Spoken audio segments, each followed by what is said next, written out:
নমস্কার বন্ধুরা, সকলকে আমার সুখের ঘরকন্যা পরিবারে স্বাগত। আজ আপনাদের সামনে রুটি আর তরকার রেসিপি নিয়ে চলে এসেছি।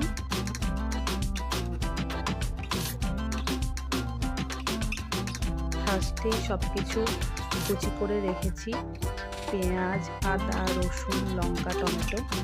তারপর কড়াইয়ে তেল দিয়ে দুটো ডিম ফেটিয়ে নিয়ে ডিমটাকে ঝুরি করে নিয়েছি, ঝুরি করে নামিয়ে রেখেছি। তারপর আস্তে আস্তে কড়াইয়ে তেলের মধ্যে সব কুচি যেগুলো করে রেখেছিলাম সেগুলো দিয়েছি। তেজপাতা, শুকনো লঙ্কা এর সাথে অ্যাড করেছি।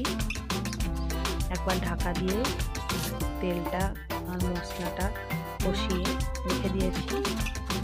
তারপর তরকাটা মিক্সড করে নিয়েছিলাম আর একটু বাটার রেখেছিলাম দেব বলে।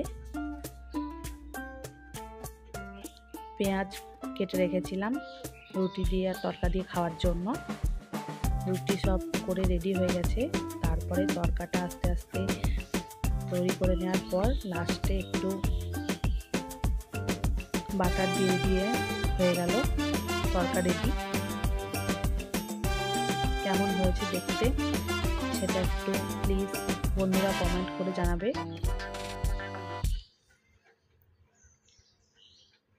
আর তোমরা কিভাবে তরকা বানাও সেটা কমেন্ট বক্সে লিখে জানাবে।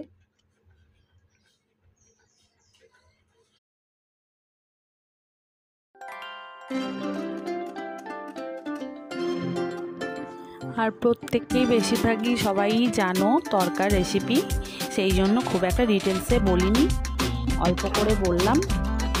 পুরো ডিটেলস লাগলে